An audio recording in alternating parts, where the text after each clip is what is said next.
A birthday gift for Jesus. It began with a family conversation. A few weeks before Christmas, a family gathered to talk about gifts. Instead of exchanging presents, someone posed, "What if we gave our gifts to Jesus?" A question that changed everything. From an excerpt of Matthew 25:40, "Whatever you did one of the least of these brothers and sisters of mine you did for me." With a strong sense of purpose, we turned to Addis Ababa, Ethiopia, and focused on one of the most vulnerable demographics: single mothers raising children with disabilities. Our team consists of our coordinator in Germany, Wulita, and our liaison and point persons in Ethiopia, Alganish and Surafil. Since December 2024, we've donated 3 wheelchairs and established partnerships with Salam Children's Village and the First Lady's Office, with a second round campaign set for this winter.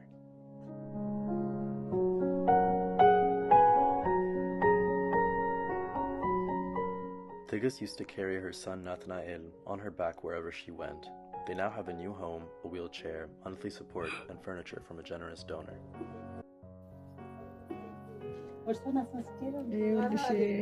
ስንት አመቱ ነው ቤቢ? 8 አመቱ። ጥቅምት አለፈ።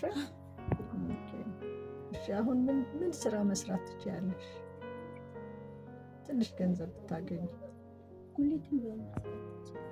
ጉልት እሱን እያልሽ ጉልት እያስቀመጥሽ? አይ በጀርባዬ ላይ በጀርባሽ ላይ አይከብድሽም? አሁን ይከብዳል። ሐኪም ቤት ሄዶ ያውቃል? የት? የካቲት 12 ላይ ነበር ምን አሉሽ? ጭንቅላት ነው። የጭንቅላት ነርቭ። ሌላስ? ሌላ ምንም የለም። እሺ አይዞሽ፣ እንግዲህ እግዚአብሔር ይረዳሻል። እግዚአብሔር ይረዳሻል። አባቱ እዚህ ሀገር የለም? የለም። ሳይወለድ ልጅና ስናዱ ነው የጠፋው።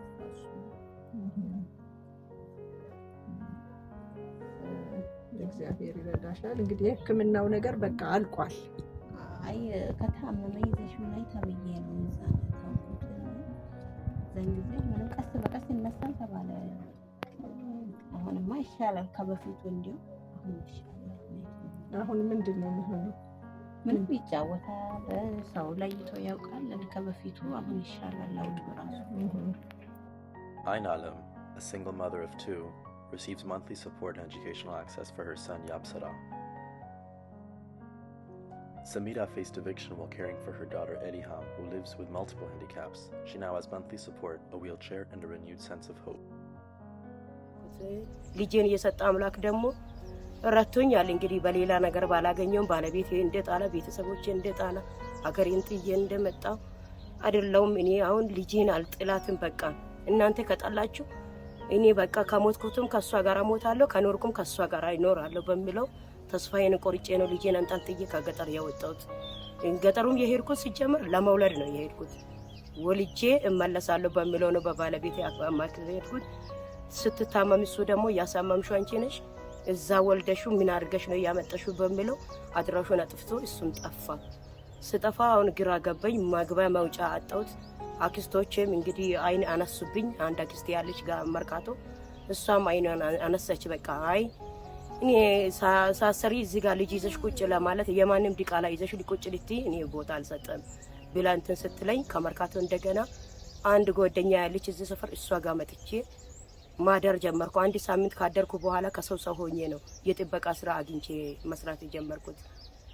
ከዛ እሱን ሲሰራ ያ ቤቱም አለቀ። ያለው ስቃይ እኔና ፈጣሪ ነው የምናውቀው። ማንም አያውቅም፣ ይረዳኝ የሚያግዘኝ ማንም አልነበረም። እህቶቼ ወንድሞቼ ባለፈ መጡና 3,000 ብር ይኸው አሁን እስከረስ እየላኩ በሱ ነው እየተደራደርኩት አለ ለልጄ ብዙ ነገር። Almaz, a mother of 6, cares for her daughter Yalafalu, who cannot walk or speak. Now she has received monthly support, a wheelchair, and a new income stream making cotton thread.